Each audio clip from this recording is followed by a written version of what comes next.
GeoNews no ar, ensino, pesquisa e extensão nas ondas da Rádio IFC Web. Geografia, uma ciência de síntese, interpreta a complexa realidade do espaço geográfico.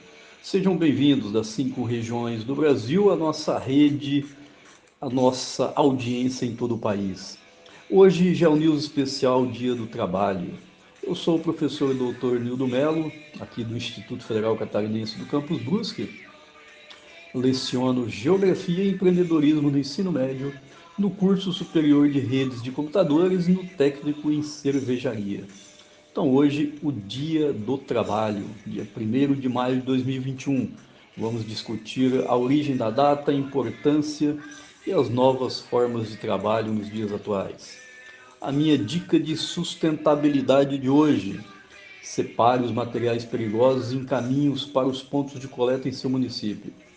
Resíduos perigosos como lâmpadas, pilhas, baterias, eletrônicos diversos, entre outros, contêm produtos químicos que contaminam o meio ambiente e prejudicam a todos. Esses materiais perigosos contaminam o solo, a água, as margens dos rios, o ar, entre outros, e prejudica a todos. Então, separe-os em caminhos para os pontos de coleta em seu município. Adote uma ideia sustentável, ainda dá tempo de salvar o planeta.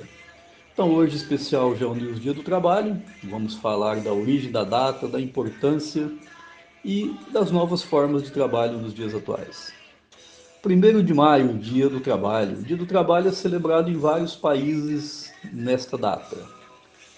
Por quê? Ela está relacionada com eventos ocorridos na cidade de Chicago em 1886. Então vamos lá, vamos entender a origem da data do Dia do Trabalho, que se comemora em 1º de maio, o Dia do Trabalho. Então, desde o fim do século XIX, nos Estados Unidos, no Brasil, em vários outros países ocidentais, o dia 1º de maio é tido como o Dia do Trabalho, o Dia do Trabalhador. E isso está relacionado com uma onda de manifestações e conflitos violentos que se desencadeou a partir de uma greve geral. Essa greve geral paralisou os parques industriais da cidade de Chicago, nos Estados Unidos, no dia 1º de maio de 1886, e aí a origem histórica da data do 1º de maio, Dia do Trabalho, Dia do Trabalhador. Então vamos entender. A Revolução Industrial, como todos sabem, ela se desenvolveu na Inglaterra e depois ela foi disseminada para, para outros países, principalmente para a Europa e para outros continentes, como o continente americano. E uma das consequências aí mais patentes dessa revolução industrial foi a formação de grandes centros urbanos, fato que gerou consequentemente uma grande concentração de pessoas em seu entorno, sobretudo de operários cujo trabalho nutria as indústrias. Então nós tivemos a transferência maciça da população do campo para as cidades e essa mão de obra que iria, vamos dizer assim, suprir as necessidades industriais, as necessidades de produção nas indústrias. A formação da classe operária daí advinda demandou uma série de necessidades que nem sempre era efetivamente cumprida pela burguesia industrial. As horas trabalhadas eram muitas vezes excessivas e envolviam aí crianças, idosos, em jornadas excessivas, precárias, e a relação entre empregado e empregador nem sempre era amistosa. Isso aí nos primórdios do processo de industrialização, da Revolução Industrial. Nesse contexto surgiram os sindicatos e os movimentos de trabalhadores orientados por ideologias de esquerda, como o anarquismo ou o anarcossindicalismo. Então está aí a origem do 1º de maio, a partir de uma greve geral na cidade de Chicago, nos Estados Unidos, no dia 1º de maio de 1886. Então, uma data importante, uma data de reflexão e de muita luta. A principal forma de ação dessas organizações de trabalhadores que surgiram, como o anarcossindicalismo, os sindicatos, com vistas à exigência de direitos, era a greve. Então, a greve se tornou o principal instrumento de luta. E a greve geral de 1º de maio de 1886, em Chicago, resultou, em contrapartida, em forte repressão policial. Já no dia 4 de maio de 1886, em uma manifestação na Praça High Market, na cidade referida, uma bomba explodiu, matando 7 e ferindo dezenas de pessoas, entre policiais e manifestantes. Isso provocou o revide dos policiais com tiros sobre os manifestantes. E aí outras dezenas de pessoas morreram na mesma praça. Esse conjunto de eventos, desencadeados a partir de 1º de maio, tornou-se símbolo para as manifestações e lutas por direitos trabalhistas nas décadas seguintes em várias partes do mundo.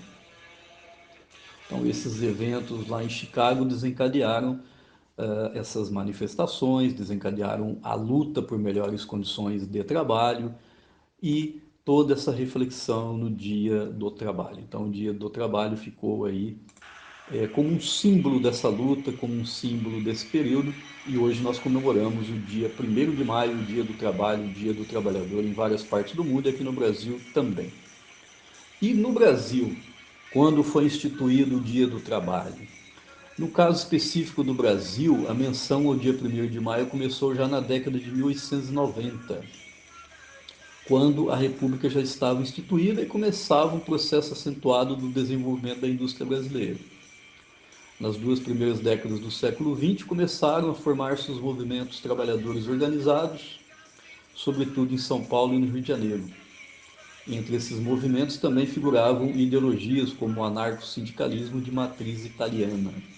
Então, aí no bojo da imigração italiana para o Brasil, surgiram os movimentos, os sindicatos, as ideologias, baseados nas ideologias do anarco-sindicalismo, aqui no Brasil de matriz italiana. Em 1917, a cidade de São Paulo protagonizou uma das maiores greves gerais já registradas na história do país. A força que o movimento dos trabalhadores adquiriu era tamanha que, em 1924, o então presidente Arthur Bernardes acatou a sugestão que já ventilava em várias partes do mundo de reservar o dia 1º de maio como o Dia do Trabalho no Brasil. Então, a partir de 1924, nós celebramos o 1º de maio como o Dia do Trabalho, o Dia do Trabalhador aqui no Brasil. Dessa forma, desde esse ano, o dia 1º de maio passou a ser feriado nacional. Na época do Estado Novo Varguista, a data era deliberadamente usada para eventos de autopromoção do governo, com festas para os trabalhadores e muitos discursos direcionados à classe trabalhadora. A minha fonte, Brasil Escola, lá no site do Brasil Escola, onde eu me baseei para essas explicações, essas considerações.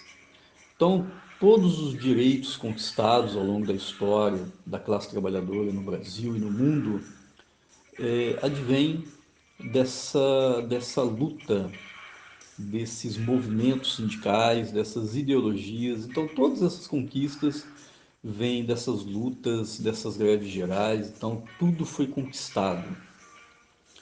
E hoje nós estamos com um processo de precarização das relações de trabalho em que essas lutas precisam ser reforçadas para a manutenção desses direitos. Então vamos ver quando que as leis trabalhistas foram instituídas aqui no Brasil. Então as primeiras normas trabalhistas surgiram no país a partir da última década do século XIX. Caso do decreto número 1313 de 1891, que regulamentou o trabalho dos menores de 12 a 18 anos.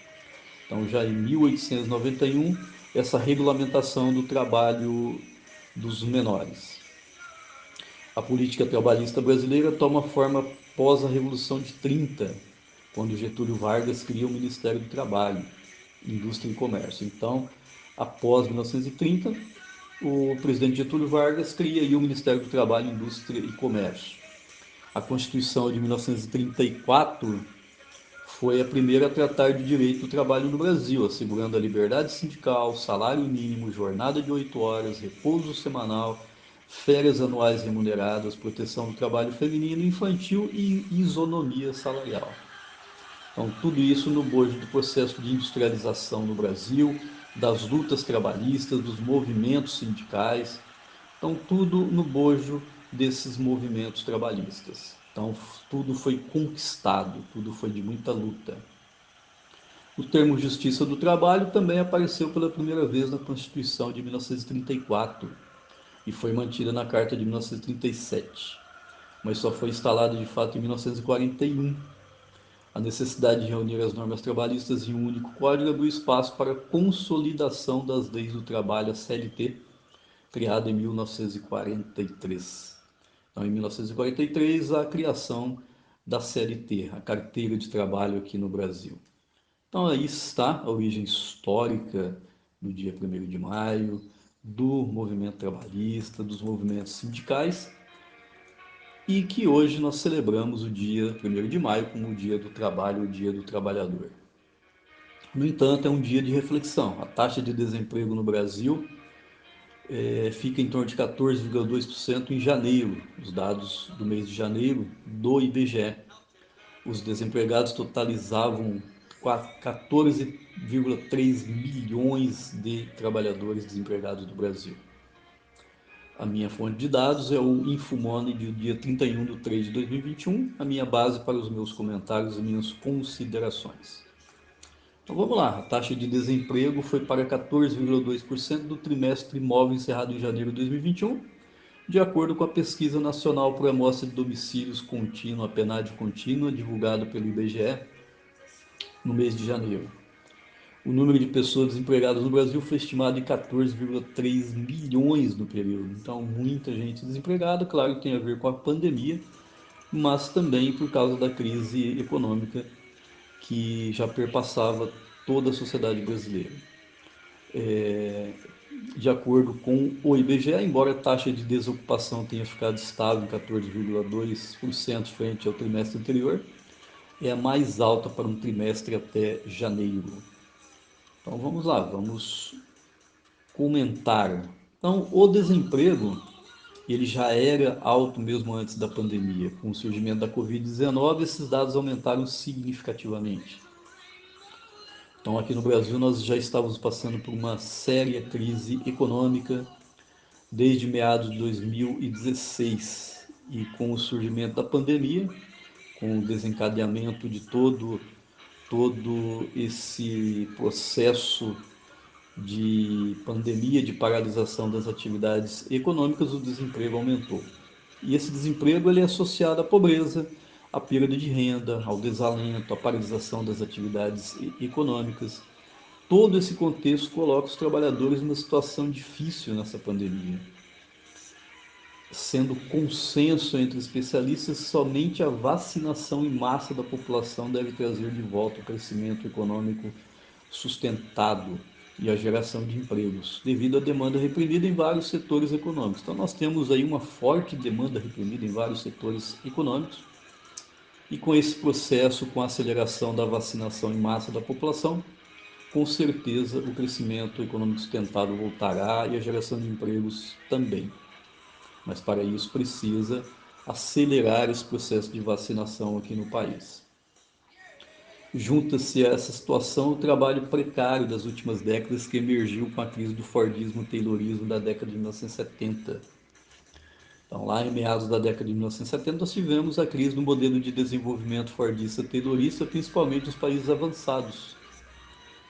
E aí também, de uma certa forma, o desmonte do estado de bem-estar social em vários países europeus, que fez chegar ao fim a aliança de classe de tipo keynesiano, que havia essa aliança de classe nos chamados anos dourados do capitalismo. E a partir daí nós passamos a ter uma reestruturação do capitalismo e uma crise do mundo do trabalho. Dentro dessa crise do mundo do trabalho, nas últimas décadas, nós temos um processo de uberização do trabalho. Por isso que essa data é de reflexão e de luta pela manutenção das conquistas históricas da classe trabalhadora e por novos direitos trabalhistas. Então, para comentar essas mudanças no mundo do trabalho, as novas formas de trabalho, o processo de uberização dos últimos anos, eu passo a entrevistar o professor Gabriel Bandeira Coelho. Ele tem mestrado em Sociologia pela Universidade Federal de Pelotas e doutorado pela Universidade Federal do Rio Grande do Sul no campo da Sociologia da Ciência. E é professor do Instituto Federal Catarinense do campus Brusque. E ele tratará da indústria 4.0 e a uberização do trabalho nos tempos atuais. Então vamos ouvir o professor Gabriel. Bom dia, boa tarde, boa noite, pessoal. Aqui quem fala é o professor Gabriel, de Sociologia. Primeiramente, queria agradecer ao professor Nildo e à Rádio IFC por mais esse convite. E hoje eu vou fazer alguns comentários sobre a uberização, o trabalho digital e a indústria 4.0, baseado na obra de mesmo nome do professor Ricardo Antunes, também sociólogo da Unicamp, da Universidade de Campinas, e justamente porque estamos aí nesse 1º de maio, dia importante para o trabalhador e para a trabalhadora, né, pra gente, e também para a gente poder refletir sobre algumas configurações sociais, desses processos de trabalho, sobretudo no mundo contemporâneo. E é aí que entra, dentro desse processo de reestruturação produtiva que nós temos visto desde a década de 60 e 70, com o aumento das tecnologias digitais, essa crescente utilização, né, do trabalho digital e muito fortemente a gente no Brasil vem percebendo isso aí nos últimos 10 anos, mais ou menos, e se acentua com a pandemia através do home office, né? Mas qual é o contexto, né, e dessa ideia, desse conceito de uma indústria 4.0? Né? Então, o Antunes nos alerta, né, que essa proposta ela nasce na Alemanha lá em 2011, tá?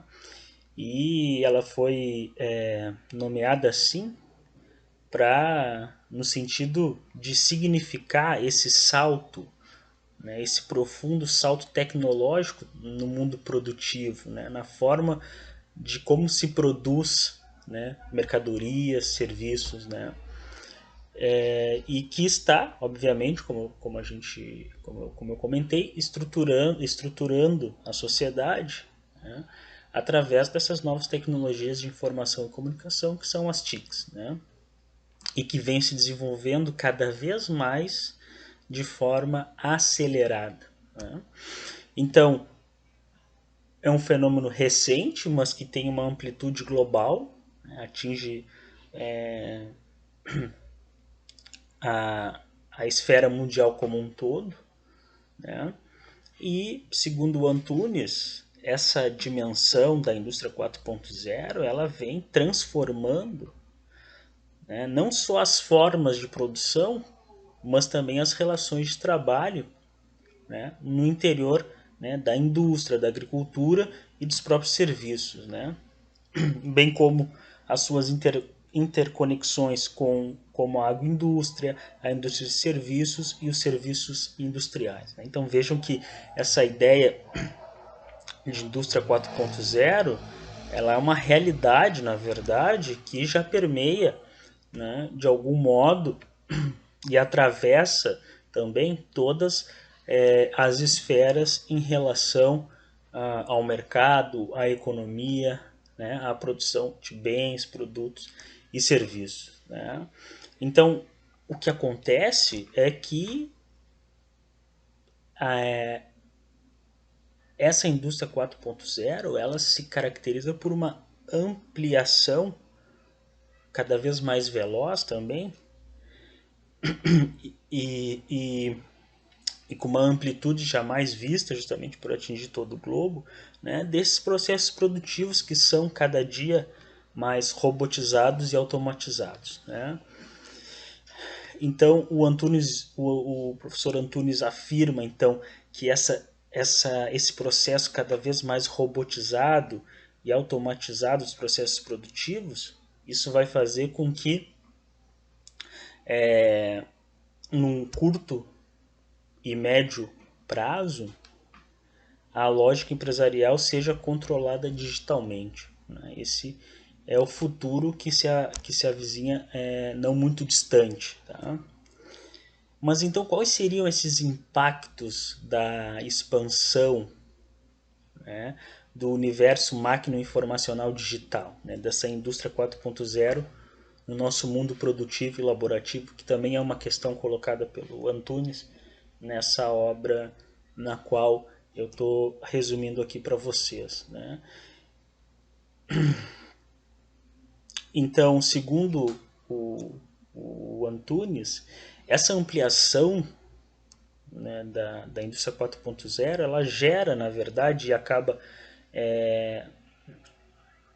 não só gerando, né, novas formas, né, de trabalho precário, mas amplificando, né, esse trabalho, ampliando, desculpa, esse trabalho precário que atinge, né, desde os trabalhadores da indústria de software até os de call center, telemarketing, né, chegando, por exemplo, de modo mais progressivo aos setores industriais, ao banco, ao comércio, né, ao turismo, à hotelaria, né, com home office, por exemplo, chegando aos professores, tá?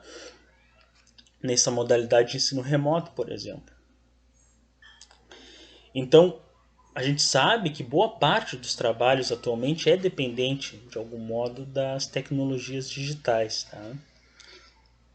E isso faz toda a diferença para a gente entender essas características da indústria 4.0. Né? A gente pode citar, por exemplo, as plataformas digitais e aplicativos, né? Telemarketing, call center, educação, bancos, hipermercados, fast food, setor automobilístico, setor financeiro, né? Todas essas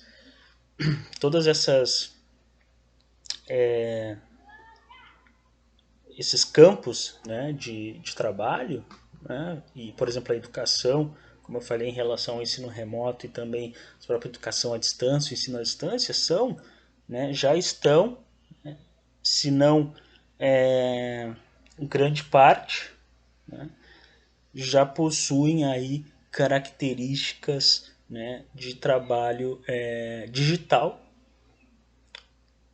que são centrais, né, para o próprio funcionamento de determinados negócios. Tá?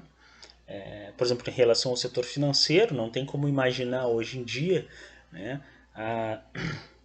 as transações na casa de milhões e bilhões de dólares sem um, um processo todo automatizado e robotizado. Tá?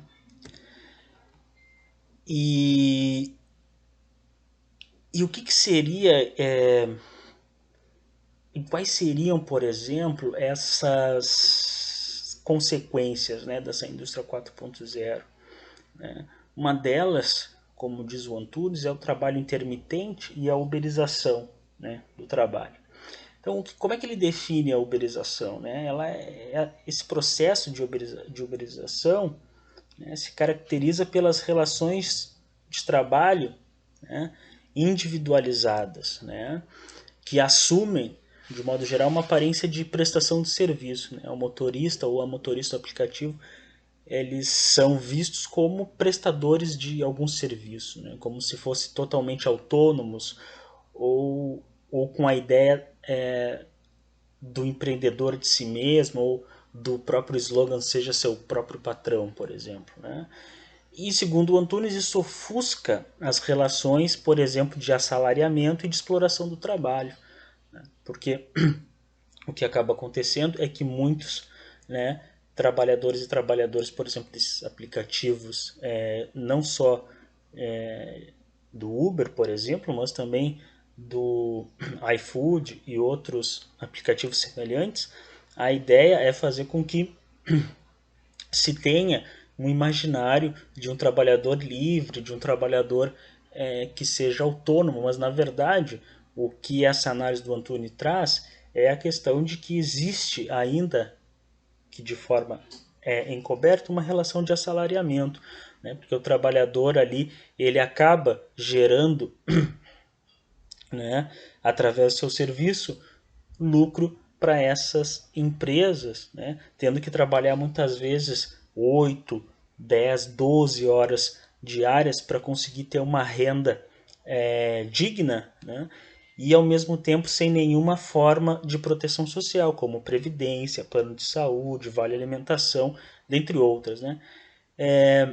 O que caracteriza essa dimensão da uberização é que não existe de algum modo, uma rigidez daquelas fábricas tayloristas, né, e fordistas, né, da era do automóvel, da produção em massa, onde muito bem é, é retratada no, no filme do Charles Chaplin, Tempos Modernos, onde ele ficava repetindo ali, né, de forma muito maquineísta e mecânica aqueles movimentos. Né?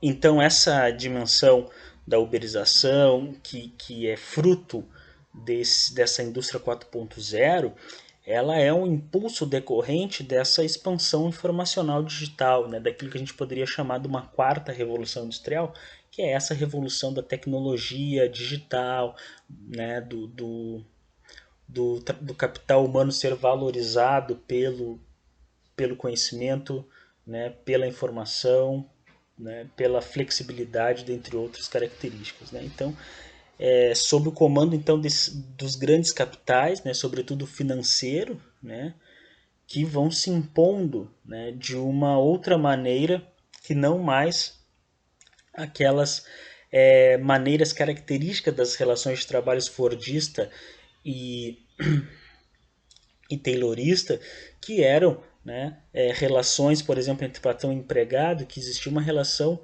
de exploração muito mais evidente, porque existia, né, dois polos, de algum modo, nessa relação, onde um mandava e o outro obedecia. Então, essas relações eram pautadas no mando, na obediência, numa relação de disciplina que se via no dia a dia, né? E essa nova imposição desse processo de uberização, ele, de algum modo, ele encoberta essas relações, né, fazendo com que, na verdade, o que acontece é que se produza um indivíduo, um trabalhador, uma trabalhadora que se autocomanda e se auto-obedece. Né? E isso muitas vezes pode acabar até gerando, como diz o Bill Chun Han lá em Sociedade do Cansaço e do Desempenho, né? Um infarto psíquico, né? Problemas de transtornos psicológicos, justamente porque a autovigilância, a auto-obediência e o autocomando, ele não tem limite. Né? Quando a gente coloca nossas próprias metas e essas metas não vêm de fora, a gente tende a cumpri-las, né? Até exaurir muitas vezes as nossas próprias condições físicas e emocionais, o que gera aquilo que a psicologia, sobretudo em relação ao estresse no trabalho, chama de síndrome de burnout, né? Que é aquela síndrome de quando realmente nosso estado físico e mental entra em colapso e é como se tudo queimasse, né? E a gente precisasse reiniciar, e muitas vezes nem é possível reiniciar porque chegamos a um estado em que as pessoas ou têm que se aposentar por invalidez ou acabam tendo problemas mais graves e não conseguem voltar. Então, essa dimensão de uberização da indústria 4.0, ela gera, por exemplo, processos de terceirização, que são caracterizados por precariedade nas relações de trabalho, informalidade, né, e flexibilidade. Né? Então, com essa dimensão de terceirização, informalidade, flexibilidade, a intermitência vem se tornando um dos elementos mais corrosivos da proteção do trabalho. Né? Então, por exemplo, se eu sou professor, né, eu sou pago somente, vamos supor, se fosse contratado nessa dimensão do trabalho intermitente, seria, por exemplo, trabalhar, ser pago só pelas horas que eu dou aula, né, e não ser pago pelo tempo que eu fico em casa planejando as aulas, como é o correto a ser feito. Né? E, por exemplo, quando chega o momento de férias, no final do ano, eu passo a não receber mais, rompe meu contrato e só vão me contratar, por exemplo, no passado as férias. Né? Por exemplo, isso é um exemplo de um contrato intermitente. Né? Trabalha-se algum tempo enquanto a empresa ou contratante necessita, e ele paga somente as horas que tu está lá trabalhando, né?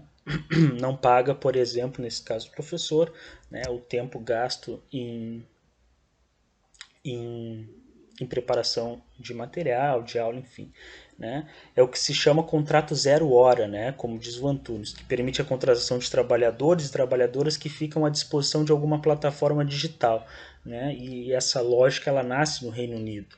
Né? Então o que acontece? Esses trabalhadores, as trabalhadoras, eles ficam à espera, né, de uma mensagem, e quando recebem ganham estritamente pelo que fizeram, nada recebendo pelo tempo que ficaram esperando. Né? Isso é uma forma também, né, de contrato intermitente, ou seja, se tu ficou esperando 8 horas, né, disponível naquele aplicativo, né, por exemplo, por uma corrida, né, ou para prestar um outro tipo de serviço, tu só vai ganhar pelo aquele tempo que tu realmente prestou o serviço, né?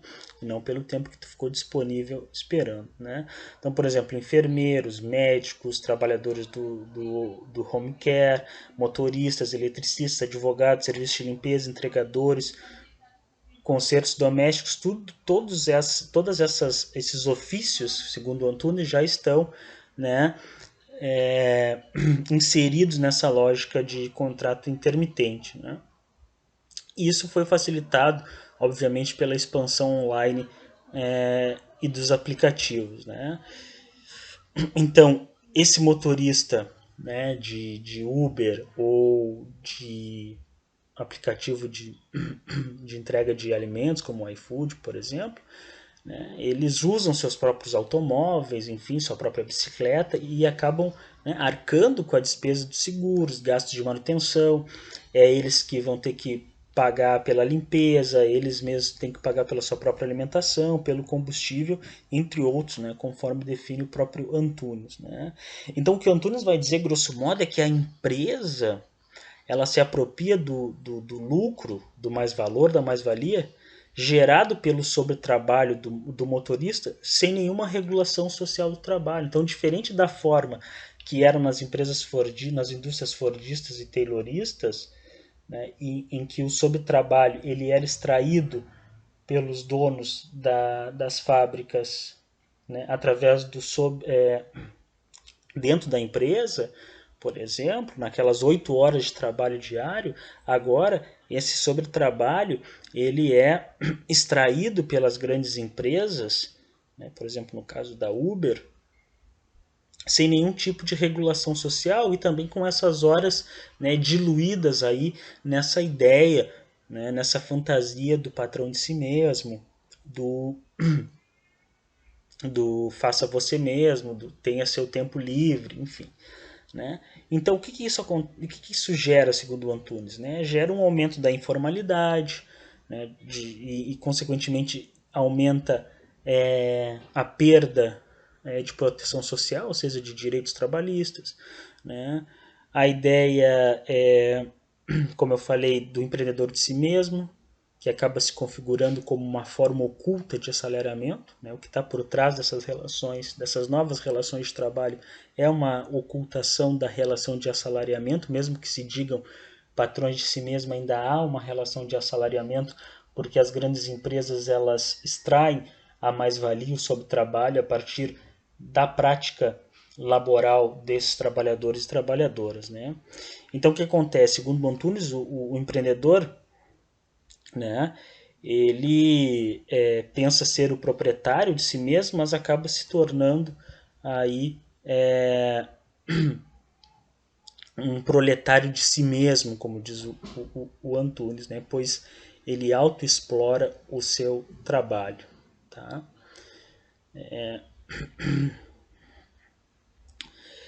Então, as consequências dessa indústria 4.0, segundo o Antunes, é que os trabalhos intermitentes eles tendem a se ampliar, tá?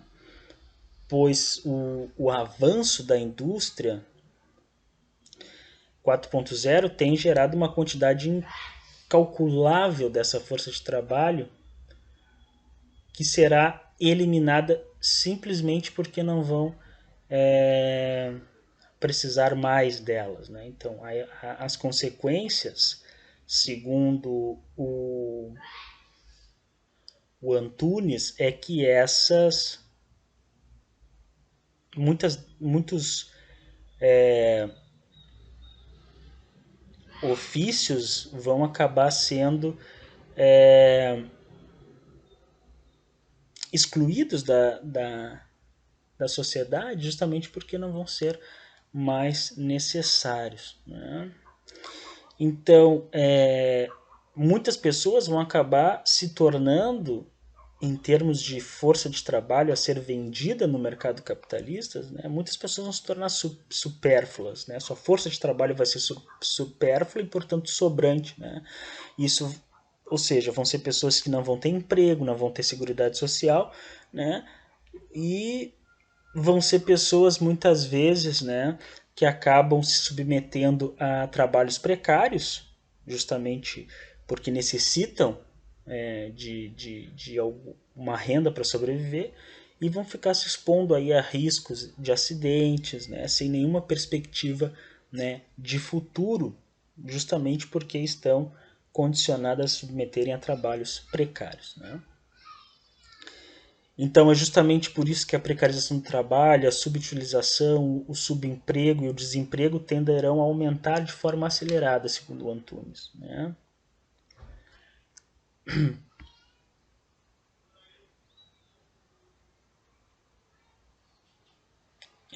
Então, só um exemplo para finalizar, como diz o Antunes também, né? E aí, para, para, para, para, desculpa, agora me faltou a palavra, colocando entre aspas aí o que foi dito o Antunes, né? Tudo isso acontece por conta da necessidade de autovalorização das corporações globais sem nenhum compromisso humano societal. Ou será que a guerra entre Huawei e a Apple tem como objetivo a melhoria das condições de vida da humanidade? Um breve olhar às condições de trabalho da terceirizada global Foxconn e suas atividades na China, onde produz a marca Apple, nos ofereceu 17 tentativas de suicídio em 2010, das quais 13 se concretizaram, né? E aí ele cita logo em seguida o exemplo do sistema 996 praticado pela Huawei e outras empresas chinesas, tá? Que é trabalhar das 9 da manhã às 9 da noite e 6 dias por semana, né? Ou seja, a tecnologia ela poderia ser utilizada atualmente para o trabalhador e a trabalhadora trabalharem menos, mas o que acontece, de modo geral, como nesse sistema 996, é um aumento, né, de trabalho e, consequentemente, como eu falei anteriormente, problemas aí, transtornos psicológicos, psíquicos que, inclusive, geram esse fenômeno de suicídios, né, associados ao estresse no trabalho. Então, pessoal, é um pouco isso que eu tinha para dizer para vocês sobre essas novas relações de trabalho, né, que são frutos dessa indústria 4.0 e que de algum modo vai nos atingir aí e já está nos atingindo de algum modo. Então, muito obrigado aí pela oportunidade, espero que tenha sido útil, né, o que eu falei aqui para vocês, e até uma próxima. Grande abraço.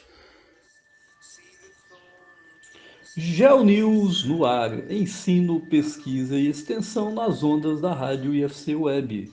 Essa foi nossa edição especial sobre o Dia do Trabalho, a origem da data, a importância e as novas formas de trabalho nos dias atuais. Um dia de luta e de reflexão para a classe trabalhadora. Mais uma vez, o IFC trazendo conhecimentos e informações para a comunidade nas ondas da rádio IFC Web do Campus Brusque, nas 5 regiões do Brasil. A nossa rede, a nossa audiência em todo o Brasil. Todas as edições do GeoNews podem ser acessadas no nosso canal do YouTube Rádio IFC Web, bem como toda a nossa programação. A partir de junho teremos uma novidade no GeoNews, que auxiliará mais uma vez os alunos na escolha da profissão. Vem aí GeoNews Profissões, uma novidade na rádio web e no programa GeoNews. A primeira edição contará com a participação do psicólogo do Campus Brusque orientando sobre as escolhas das profissões. Várias dicas, muito rico, muito importante, muito pertinente esse auxílio para a escolha da profissão por parte dos nossos alunos e dos estudantes em todo o Brasil, na nossa rede, em todo o território nacional. Aguardem. Voltaremos em 29 de 5 de 2021, no dia 29 de maio, com o programa especial do Dia do Geógrafo, em comemoração a essa data, ao dia desse profissional, o Dia do Geógrafo. Fiquem atentos às nossas redes sociais. Acompanhem nossa programação no nosso site. Temos programas muito interessantes e músicas variadas. GeoNews no ar. Ensino, pesquisa e extensão nas ondas da Rádio IFC Web. Obrigado pela audiência e até breve.